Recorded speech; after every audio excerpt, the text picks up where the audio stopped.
Hey everybody, I'm Anna McEwen.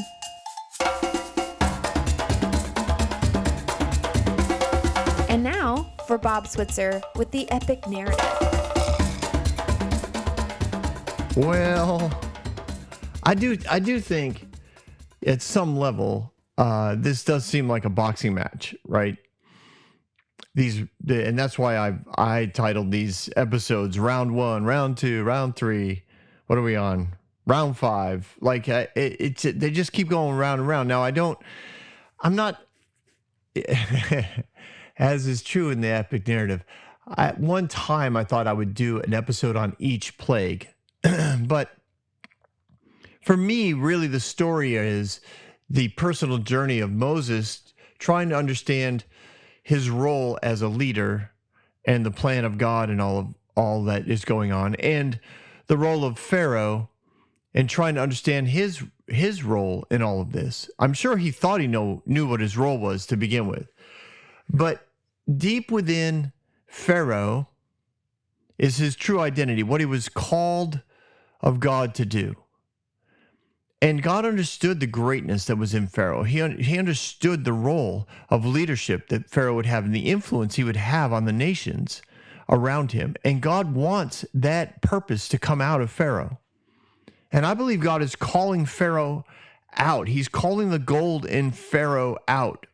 And one of the ways that he's inviting Pharaoh to do that is with the interactions he has with Moses.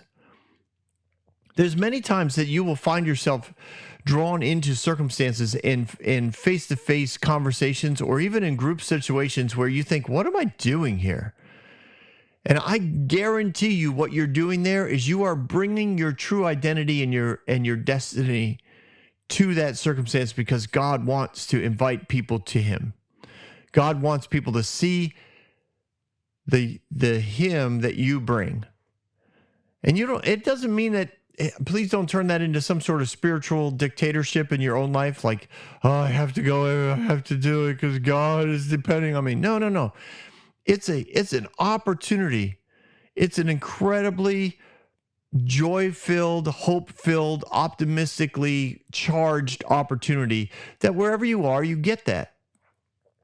I'm currently working part-time in this little town that we're in for a little while here in Texas.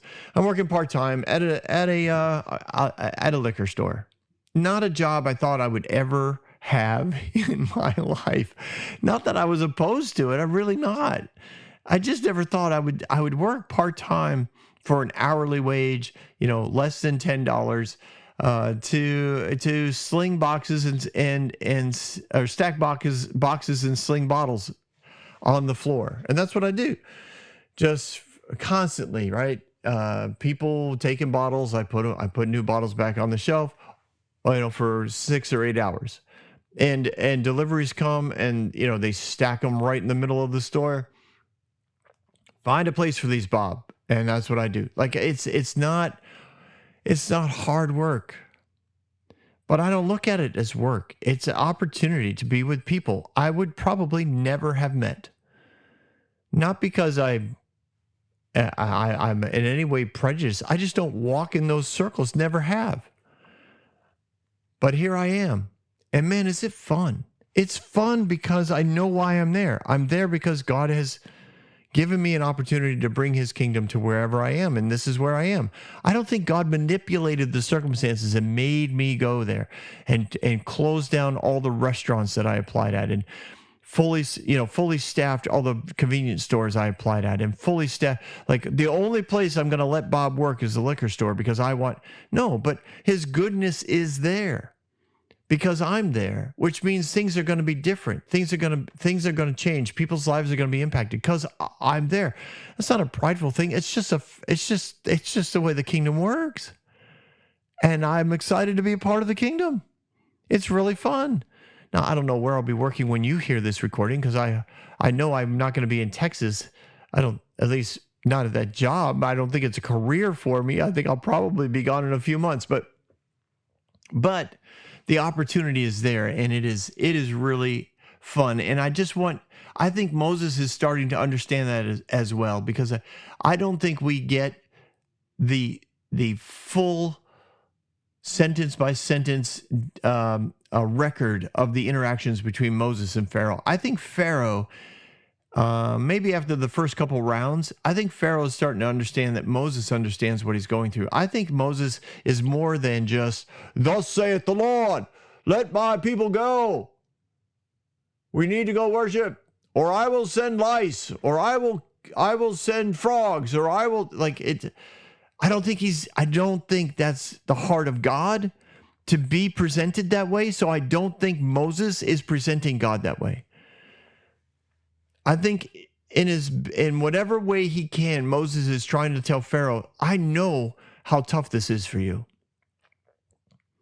Trust me, it's tough for me to even stand before you. You hear me stutter. You know that I know your education. I know what it's like to be trained to be Pharaoh. I understand the pressure that you're under, Pharaoh, and I'm still asking because I trust God's plan. He really is good. He really wants to do good things for Egypt as well as his people. Let us go. And I think every time he lied to Moses, and I think that's why Moses even said to Pharaoh back in the last episode where he said, please don't lie to me again. Don't lie. I think to me, that's an indication that Moses was pleading with Pharaoh, like, hey, don't make this worse for yourself. Listen, I'm just doing what God asked me to do. I'm following his plan on this.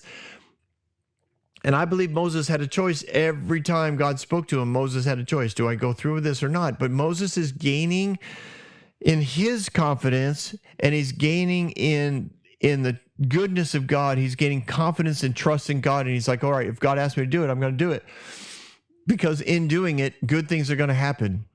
God has got a bigger plan going on here. It's not just me and the Israelites. It involves Egypt and the Egyptians, and it involves Pharaoh and all of his people. And I always thought that somehow both nations would be blessed. Of course, Moses thought it would be him as a leader of both nations, but that didn't happen, and that's okay. And then I also think it's important not important, but for me, my approach here from the epic narrative is not just to rehearse all the details, as gory as they might be, of all these various plagues, the plagues on Egypt. I wanted to take a few minutes here. Moses, sorry, Bob is laughing at me. He's like, just a few minutes because we're trying to do an entire chapter today. We are going to try and do a whole chapter today, yes. And we're going to try and get through chapter 9. There. Everybody can read it. There. Fine. Everybody's through it. No, we're kidding. I'm going to try and get through it. But again, I guess in my own way, I'm trying to say I'm not going to break down the minutia of every plague because people have done that already. You can buy books on it. Just read all the details. For me, it's about the heart issues that are going on here. What are the Hebrews going through? What is their position there in the land of Goshen as they look at the last round that happened with all the bugs that came, and it says that there was ruinous spoiling that was going on in the nation. They saw serious results from all the flies or dung beetles or wild beasts, however you want to interpret it. They saw stuff and they were protected from it. So what do you feel when you live your life as a slave in an oppressed people, when you live as a victim? I think I think for some, I'm just going to give out a bunch of little thoughts I had, and I'm not saying these are not the words of God. And I'm not saying this is what everybody felt. I'm saying these are some thoughts that I thought I might feel, or thoughts I have, or emotions I might feel if I was in their shoes. And one would be that we deserve special treatment.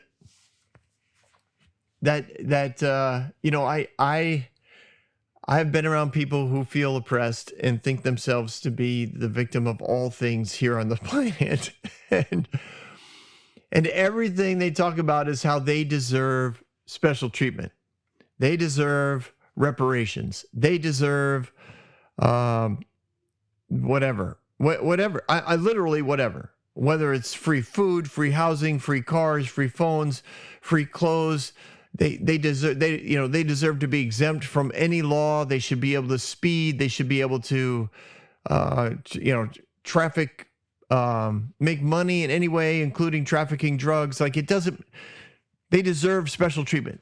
I'm sure there are some Israelites / Hebrews that are thinking that. Some are thinking, hey, God owes us this and more. Like they were protected from the flies or the beetles or the wild beasts or whatever. They're also thinking, hey, yeah, we deserve that and more. Like why weren't we protected from the lice or gnats? Why weren't we protected from the frogs? Like why is God just paying attention to us now? And I've met people who are victims and feel oppressed all the time. And after they get special treatment, it's almost as though it didn't exist. It blows my mind because I've done this, right? I working within the church, I have brought people incredible blessings from the church, right? The church bought their car. The church bought their bed. The church bought them groceries. And I would get the opportunity to deliver these things, to be part of the delivery of these things. And in every case, they were very grateful and thankful. And then it was like, but you could do more. But could you also pay this bill? But I owe this guy because I had to borrow. You don't understand. You don't understand. You don't understand. I need more. I need more. I need more. And I learned at least how to communicate, I think, graciously and lovingly that, the church is not an endless supply of money, but I do know what most of them went through, which was, thanks so much, could I have more? And I think some received the protection of God and thought the same thing. That was really great, but could we have more? Could you do more? I'm sure, in my mind anyways, I have a suspicion that some were thinking, hey, the Egyptians deserve to be punished. They deserve this, right? And more. And I think some were cheering it on, like, yeah, especially now that they were protected. Oh yeah, this is awesome. Get him, God, get him. Our God is finally we finally woke him up. We finally got his attention. We finally cried out, loud enough. And I think some would think, are thinking, hey, listen, the Egyptians wouldn't be here without us. If it wasn't for Joseph, our relatives, it wasn't for Abraham and Isaac and Jacob coming down here, like they wouldn't have the country they have. We put them in power. Joseph put them in power. This is our doing. We never got we don't get the credit we deserve. And some might have been thinking, listen, I don't care. We're still stuck here. It doesn't matter. The Egyptians are never going to let us go. They need us for everything. Do you really think they're going to let us go? You really think a few flies and some frogs, they're not going to let us go? The Pharaoh keeps changing his mind. Moses is a weak leader. He doesn't fear Moses. He's not intimidated by Moses. He doesn't fear our God. He's not intimidated by Aaron. He just doesn't care. There's no way we leave. We're always going to be stuck here. We got nowhere to go. Where are we going to go? Do you know of a country that we can go to? Does anyone, you think you're so smart? You think the Lord's going to save us? Really? Where are we going? Oh, he's going to give us the land. He's just going to give it to us. Yeah. I heard that song. I've heard that song. We've been singing that song for 400 years. Going to give us the land. Abraham came way before that. He sang that same song. Did he ever have a land? No, he never had a land. No, we never have land. We're stuck here. If you want a house, do you like your house? Do you like where you want to just drag them through the desert looking for water? No, listen, we're stuck here. I don't care what happens. We're not leaving. And then there's others who are thinking, listen, the Egyptians already hate us. Like, this isn't going to help. We get special protection. You really think that's going to like set us apart? They already hate us. We don't need more attention. Please just leave us alone. Like, just leave. Tell them to leave us alone. God, you leave us alone. We just want to be left alone. Please leave us alone. And I've met people like that. I remember working in West Virginia, man, there were some people that were destitute. And you'd go and you'd find them, I mean, literally in the hollers of West Virginia, and you'd want to help.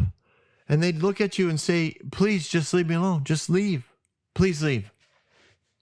Go away. Now, some of them just, you'd approach their living quarters and all you'd hear is, the door open and you'd see a shotgun. You'd be like, I'm thinking maybe we should stop here, see if maybe they're willing to talk.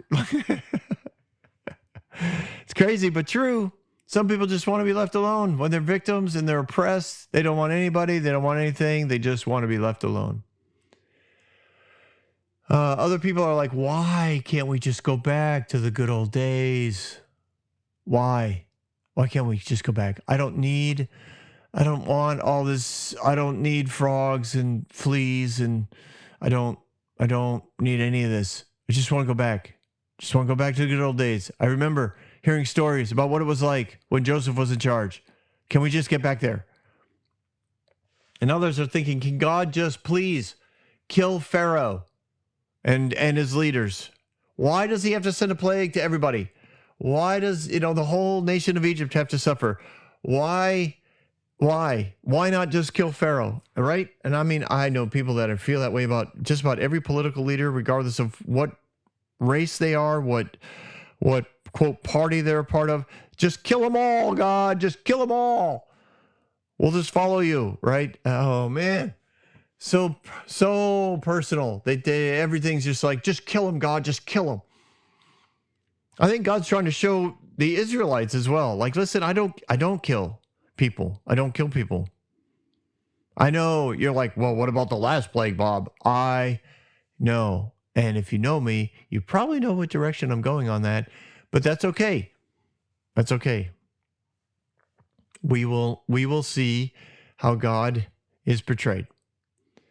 And others want to just like live in peace. They don't want to be necessary. And that's a little different than the ones who want to be left alone. They're just like, can we just be at peace? Can we just like no more beatings, no more free labor? Like, can we just all just get along? We'll just all get along. Just leave us in peace. All of this, I think, is going on. I don't think a lot of them wanted to go or were even thinking of the promised land. I think a lot of them had kind of lost that dream. Or they had repurposed the dream to think that maybe God was going to give them the land of Egypt and that this was their promised land. And this is where they needed to set up shop. And that's why they were, begging God to come in and free them. They were begging God to in essence, give them control of the land. I think a lot of them were just hoping for better work conditions, better living conditions. They wanted to be able to accumulate things for themselves. I don't think they were necessarily focused on building their nation. I mean, they definitely had a religious focus of not intermarrying with the other nations, of not worshiping other gods. I'm not saying none of them worshiped an idol, although I know some would say that. I think that some might have dabbled in the darkness once in a while, just because I think they were still human. But I don't necessarily think they were looking at building a new nation. I don't even know if they, as a corporate world nation power, whatever you want to call it, looked at Abraham's promise as anything other than God getting back at Egypt for tricking them, for taking away their freedoms, for not honoring the heritage of Joseph and what he had done for the nation of Egypt, for not remembering Joseph, as the verse goes, that the Pharaoh rose and did not remember Joseph. It wasn't that they didn't know him; they knew who he was, right? They just didn't honor his policies. They didn't honor his people once he was dead. So it's there's a lot going on here, not just for Egypt, but for the Hebrews. And that's true, right? That's true. When God works, he's working on everybody. When God works, it's not just one dimensional. I mean, you can talk to people that do even like inner healing or prayer services, no, prayer counseling, that sort of thing. And when you're a counselor, like so many times you're there and God's doing work on you while he's working on other people. And if you're not paying attention, you miss the opportunity to grow. You miss the opportunity. You miss some of the goodness of God that's available because you're distracted by your own inner thoughts or your own issues or your own hurts. And I have no doubt that there's a lot of hurt that's going on emotionally and physically and mentally in those that have been oppressed for over, well, I don't want to say 400 years. They've been in Egypt for 400 years, but at least since Joseph's death, in the hundreds of years since then, they've given up a lot and they've got a long way to go. This is not a simple task of just walking out of Egypt and everything's going to be fine. I don't even know if half of them wanted to go at this point. And I bring all that in because I think it's important for you as a listener to why do I keep saying again, Bob? Can you stop saying again? I mean, again. I say again because I'm repeating the same thing over and over again, just in different ways. Yes, you're right. I just want you to use your imagination. And I want to bring in the dynamics of all the people that are involved in these events, not just Pharaoh, not just Moses, but their dynamic is pretty fascinating. Because I do think Moses was trying to communicate with Pharaoh in his own way. I understand. And I'm still asking because I really believe you need to make a better choice because you're just making things worse for you and for this nation. And I think that was something that Pharaoh appreciated, but also found very hard to agree with, because at some level he was telling Moses, "You're right. You see into me, and I appreciate you, and whatever." Like he was so bound up, and the revealing of the idols will continue. And the special treatment of those that live in the land of Goshen will continue. And Pharaoh will be humbled over and over again, and then he'll find enough pride to stand back up and renege on the permission that he gave. Again, you're going to say that word, aren't you? Yes, I was. But let's remember, there you go, a different word. But let's remember, we do the same thing many times, right? We have an encounter with God. We have an opportunity to move into a greater highway of light and love and joy. And we say, "Yes, Lord, yes. I'm going to follow your goodness. I see it. I appreciate it. I'm going to turn my back on these negative circumstances and I'm going to go all in for you." And the negative circumstances dissipate because, again, God's goodness is always available. And we soak in God's goodness and we're like, "But I was having an awfully good time. I'm going to go back." People do that all the time. Now, do I think they lose their salvation? No. That's a discussion for another day, but that's an emphatic no on my part. Was Pharaoh alone in all of this? Or did his friends encourage him? When you're friends with a really arrogant, prideful, confident, cocky person, I'm thinking more specifically in the area of I'm thinking of athletes I've been around. Sometimes it's just really good to be their friend and keep pumping them up, because not being their friend is really painful. Now, I wasn't a great athlete, but I was incredibly cocky. And my pride, my pride was in my ability to, well, at the time, I would say my ability to be funny at your expense. I could cause laughter at your expense faster than anyone you probably could know. I practiced it. I really did. The art of, we called it back in the day, we called it cutting people down.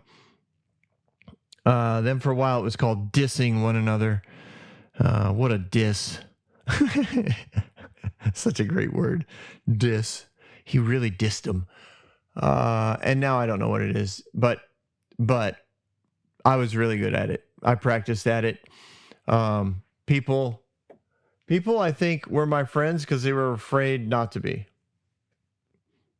And I look back and I understand that. I understand it. I would have been afraid not to be my friend because, man, I don't know why, but I use it as a protective thing, right? Internally, I really felt stupid most of my life, and I still battle with that. I've mentioned that before. It gets triggered sometimes by the most simplest thing, even a nonverbal thing, from someone that I love. Sometimes my wife will do it. I know she doesn't mean to. She'll do it. And I just suddenly feel like I'm an idiot. God, Bob, you're an idiot.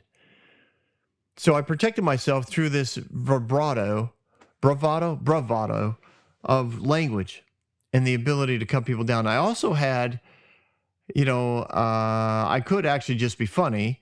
And so that would bring people's guards down and they would share things with me. And I literally pictured it as a file cabinet in my brain, and I would file away information. I literally would listen to people with an ear toward information that I could use to make fun of them later should I need it. No lie. And when I would listen to other people talk to each other about, whatever and whoever, I listened for that kind of information and I would use it. Whether it was in the moment or some other moment, I would use the information to make everyone laugh, except, of course, the person who I was making fun of. And then if they did laugh, it was usually only because they didn't want to seem like they were hurt because everyone else thought it was funny, but I knew I'd hurt them. And I did it on purpose. I was a nasty bugger, really.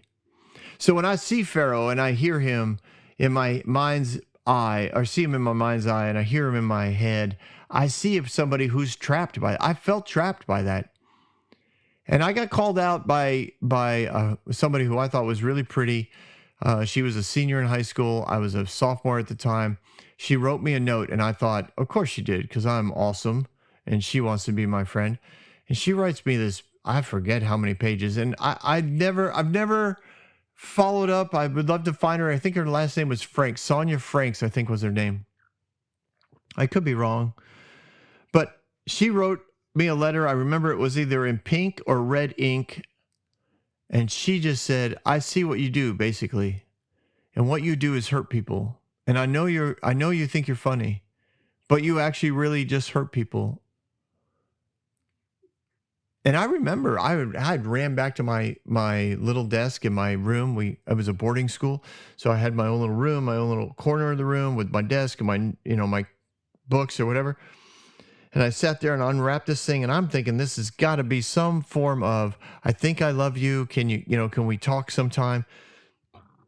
I worked with her in the dining room, and I was like, this is it.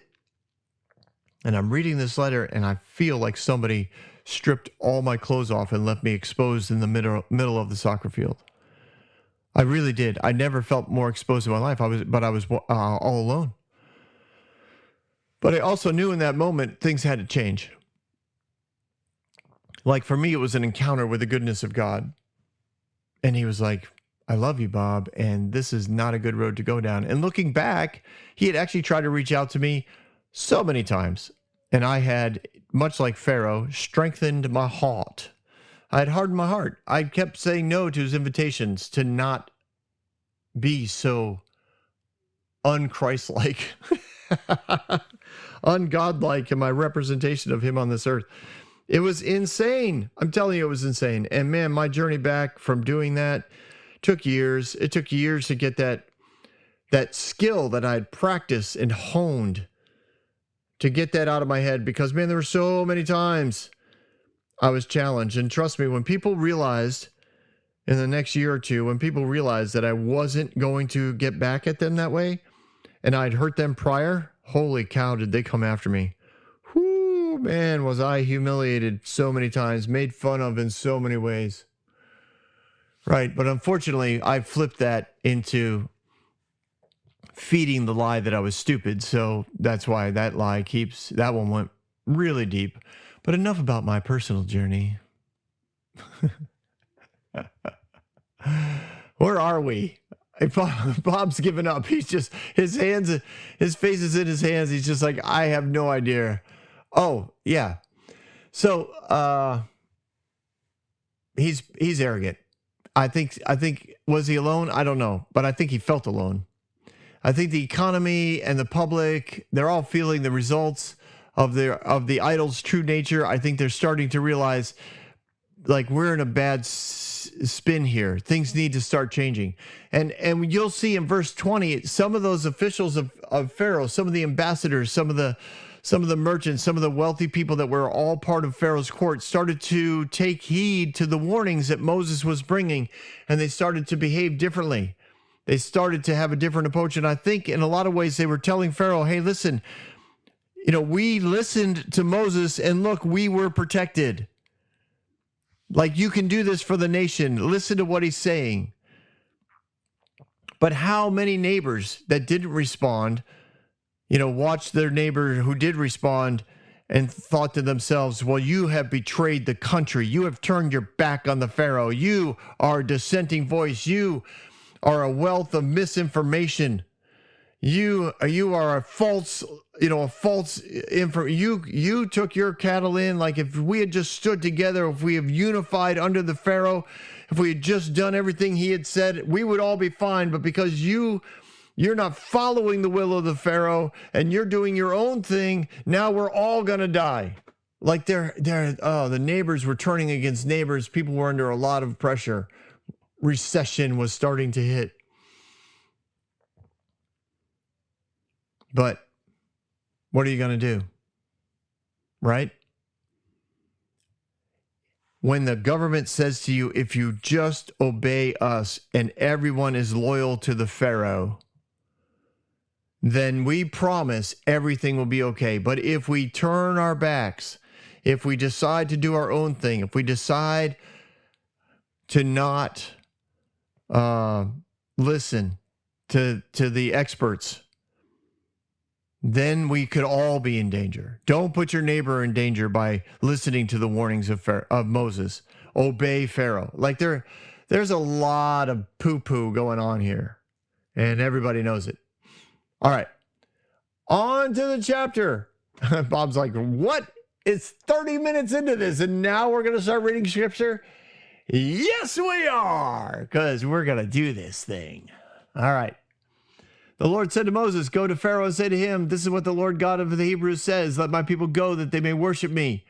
If you will refuse to let them go and continue to hold them back, the hand of the Lord will bring a terrible plague on your livestock in the field and in your horses and your donkeys and your camels and your cattle and your sheep and your goats. The Lord will make a distinction between the livestock of the Israelites and the livestock of Egypt, so that no animal belonging to the Israelites will die. And the Lord set the time and the place, and he said, tomorrow the Lord will do this to the land. And the next day the Lord did it, and all the livestock of the Egyptians died, but not one animal belonging to the Israelites died. And Pharaoh investigated and found that not even one of the animals of the Israelites had died, yet his heart was unyielding, and he would not let the people go.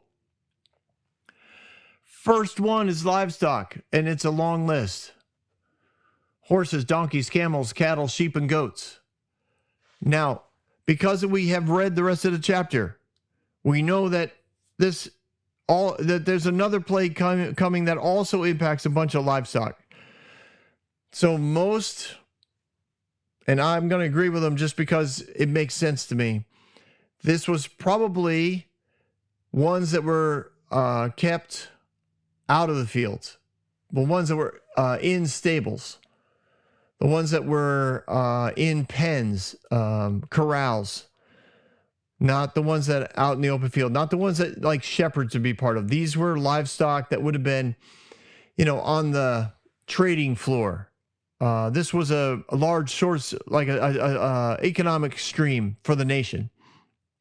Remember, at one time, way back in Moses' day, all the livestock of all the surrounding nations had been brought to Egypt in exchange for food.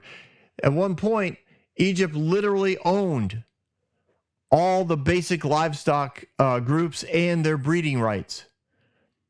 And that, although it's been hundreds of years, that's never been fully transferred back to those other nations. And Egypt still has this huge economic resource, and they worship these animals. And anybody who doesn't treat them well will be stoned. And that was brought up the last episode when Moses said we can't sacrifice inside the border or we'll be killed. You know this. Don't play these games.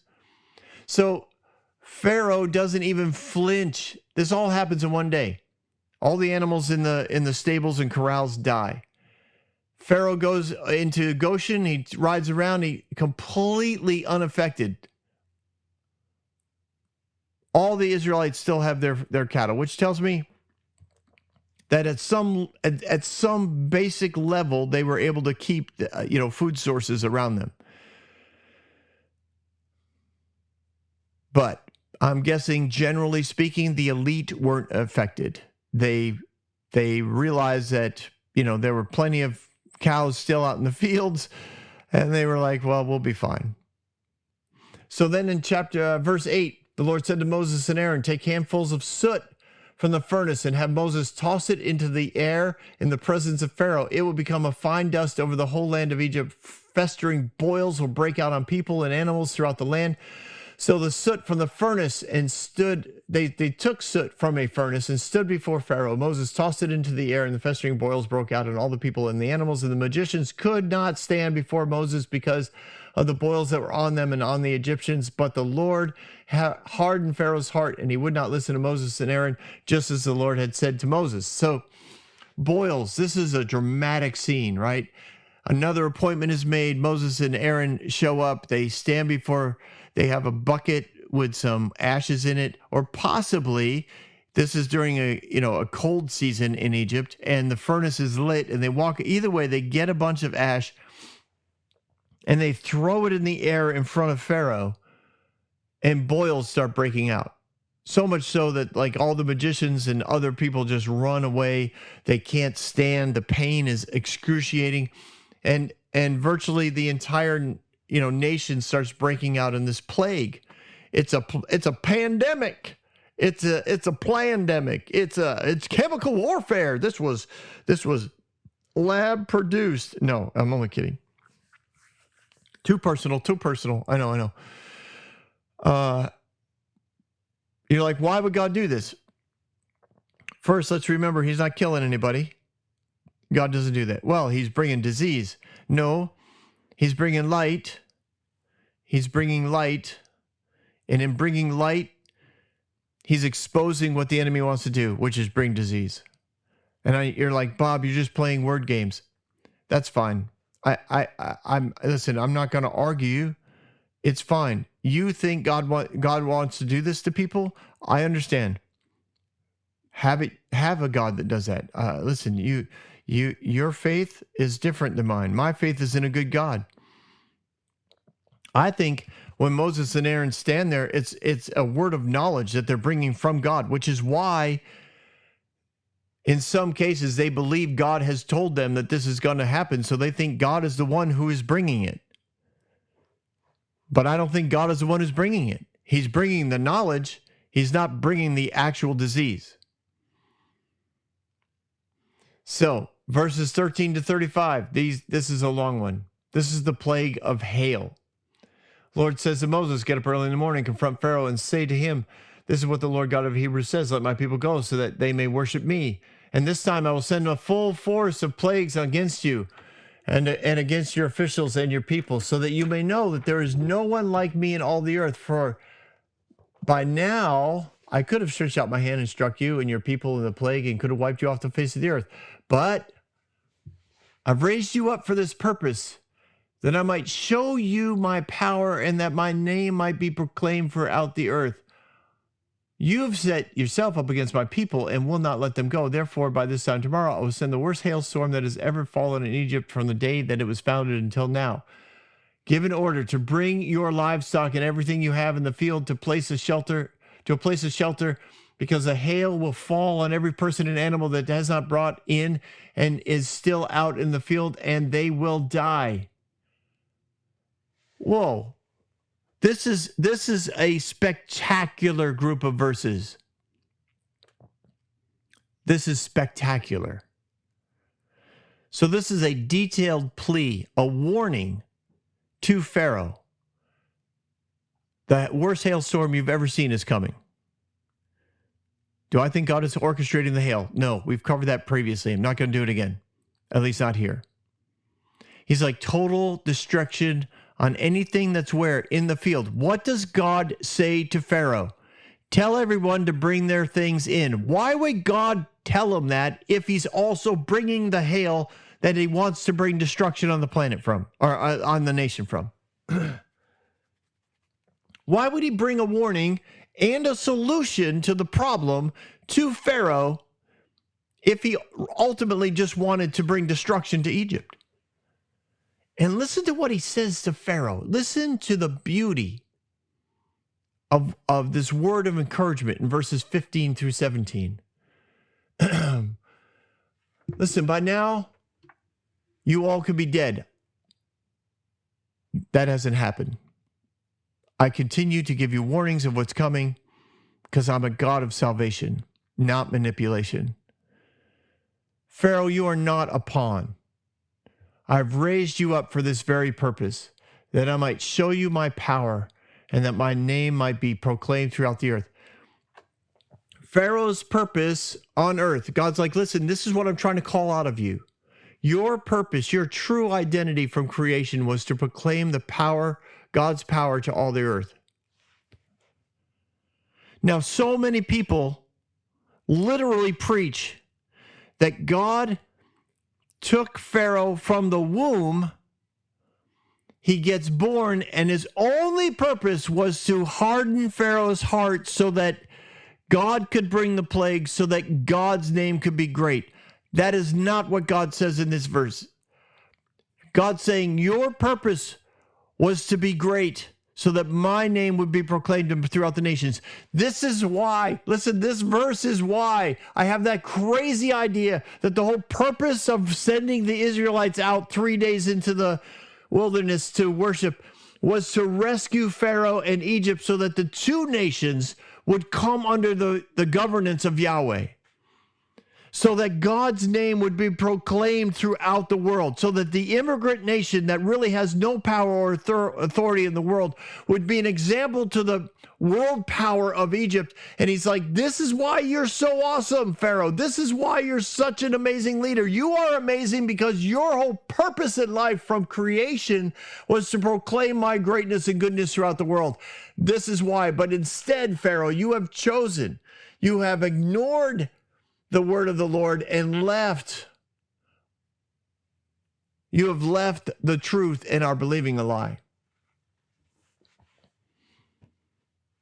So what does he do? He tells them, listen, you keep choosing the lie and you keep receiving the results of the choices you make. You reap what you sow, Pharaoh. I've made you an on-ramp. I've given you the opportunity to continue to choose greatness for the very purpose of what you're... Imagine the internal struggle that Pharaoh has gone through. His whole life, he's been told he was great, and deep inside, he knows that he was created for greatness, and he's here in these moments, and he's like, I was created to be great, and the enemy has taken the lie, or taken that opportunity, taken the identity... Get this right now. He's taken the identity that God put in Pharaoh of greatness, And he's twisted it to make Pharaoh believe that in order to be great, he must defy God. The whole concept is, if Pharaoh had received what God had given him and had aligned himself with the purposes of creation, since creation, the purpose and destiny that God had for him, if he had put himself into the goodness of God, he would be massively great. But the lie, right? The enemy takes the truth and he poisons it. And he says the only way you're going to be great is if you defy this God. And Pharaoh keeps falling for that manipulation. And honestly, most of us do as well. Most of us hear the purpose of God, and then we do something that indicates, right, that we believe it, but then the enemy comes in with a lie. Moses knew he was created to lead these nations into greatness and under Yahweh's direction, but he believed he needed to make it happen, and he believed that lie, and he his timing was off. So many people do the same thing. They receive the purpose of the Lord, and then they jump the gun and get way ahead of what God's trying to do. And God's like, that's fine. Listen, I love you, Moses. My goodness hasn't left you. And here, I believe he's saying the same thing to Pharaoh. He's like, listen, Pharaoh, I still love you. I created you for the greatness of God in the world. And there were officials, in verse 20, who feared the word of the Lord and hurried to bring their slaves and livestock inside. But those who ignored the word of the Lord left their slaves and livestock in the field. If you let God's people go, God's purpose is to exalt Pharaoh. He wants to bring freedom and generosity. He doesn't want to keep bringing these plagues. God would not have allowed, quote, made Pharaoh, born into this world just so he could bring plagues into the world and show everyone how great he is. That's just so sadistic. It's disgusting. And yet somehow many preachers turn this into some crazy form of holiness and love.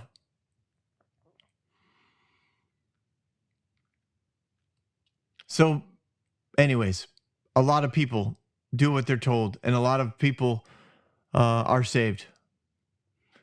And the worst hailstorm on the planet hits, and everybody who's outside is destroyed, and all the animals that are outside are destroyed. These are different animals than what were destroyed in verses 1-7.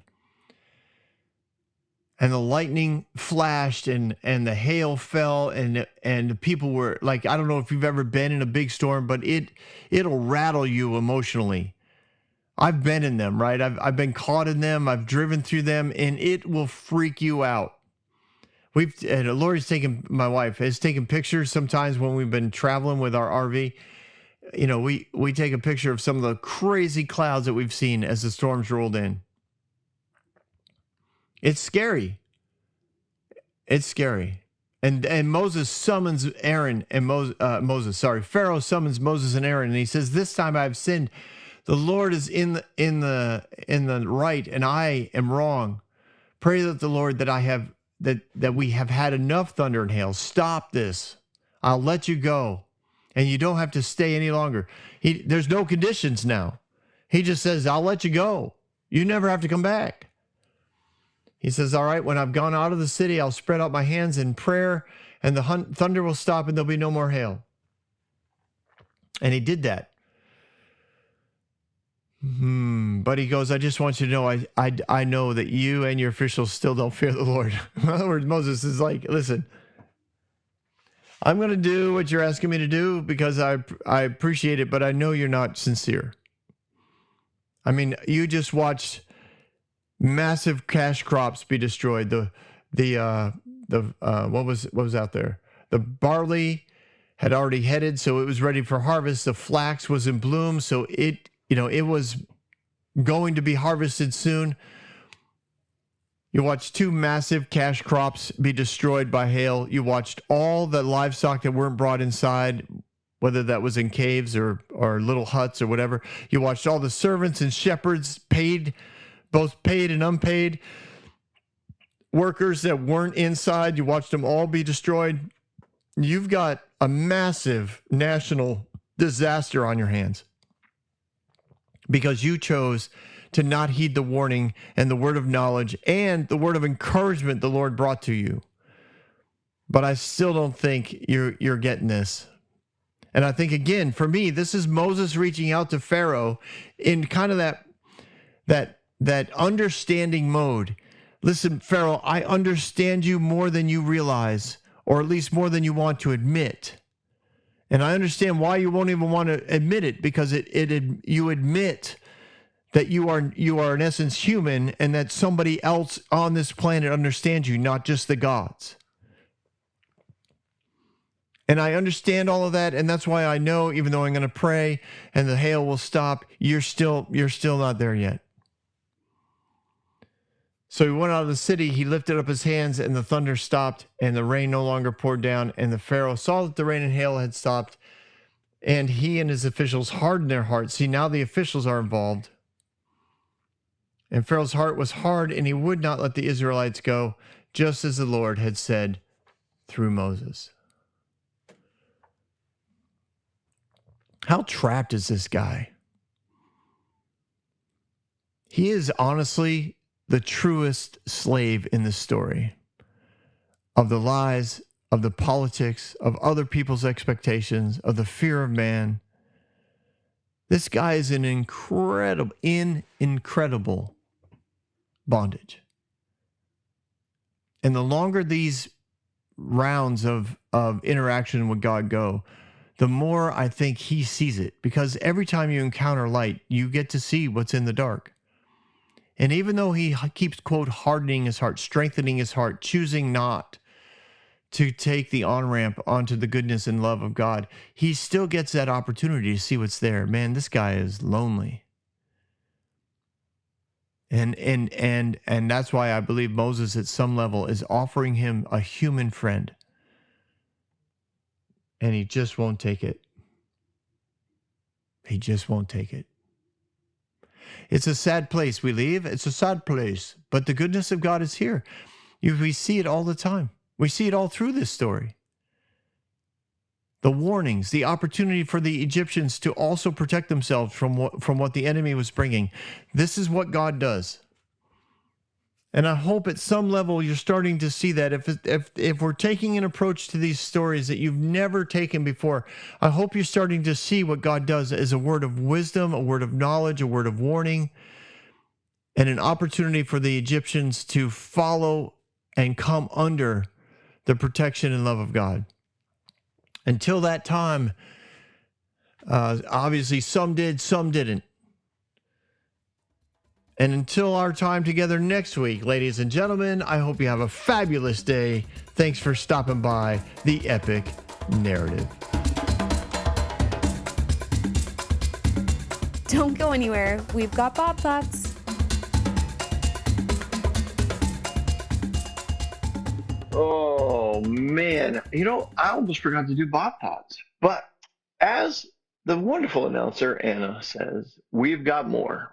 Because I do have thoughts. I know we covered the kind of what I would consider the slave mentality, parts of it anyways, today. And I don't mean that to be disparaging. I meant it to be exposing. I want people to start to recognize the slave mentalities that they may have lived with, or at least streams of slave mentalities that they may have lived with, and some, who actually think that mentality is designed for them from God, because they're supposed to be servants of the Most High. The more enslaved you get, the better you are to God. Like, that is the essence of the slave mentality. Make the master happy. Do whatever it takes. Sacrifice your family, your finances, your time, your work. Do whatever to serve. And then it's like the complete flip side of that is I've served, and now God owes. And that's, that's just not the way the kingdom works. I don't know how else to put it. But we're going to deal a lot with the slave mentality in the book of Exodus because it takes a lot to get the slave mentality out of you. And we'll see how Moses has to struggle. I mean, it's a struggle with Pharaoh, quote, strengthening his heart and keeping people from doing, a 3-day worship set. But it's worse in a much longer battle to get the slavery out of the children of Israel, the children of God. It's brutal because it goes really deep. And in so many ways, it is very self-satisfying because a slave looks at what they've done and they know what they've accomplished. They can look at it and say, look what I've done, look what I've done, look what I've done. And it can be satisfying and arrogant and yet falsely humble because you can say, well, I just do it in service to the master. It's something we got to go after. We will go after and we'll continue to go after. So, continue to listen to the epic narrative.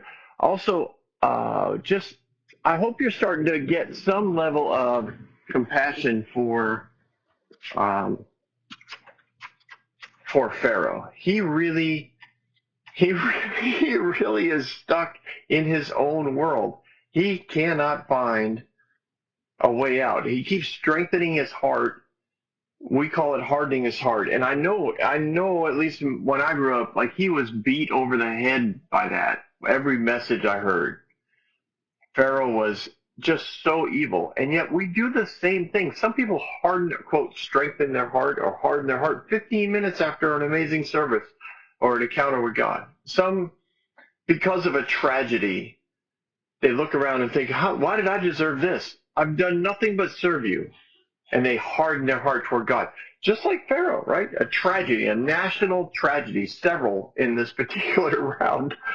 And he hardened his heart. Yeah, I get it. I do. It's not an excuse. I just get it because he's so much like all of us.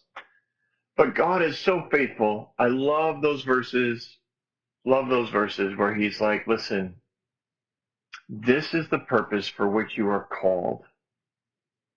Not, I've entrapped you, manipulated you, and coerced you into doing what I want because I am the puppet master, and I had you raised up as Pharaoh so I could crush you. That's just not the heart of a father. It's just not. And I don't believe it's the heart of God, and I think we're going to continue to see the heart of God all the way to the end. Looking forward to you coming back next week to listen to the epic narrative. Once again, if you can help us out, check out the giving links in the episode description. Have yourself a great day, everyone.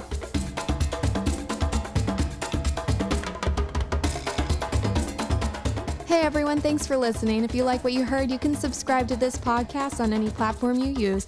You can also reach out to Bob for questions or booking at thebobswitzer.com or email him at thebobswitzer@gmail.com. See you next week, guys.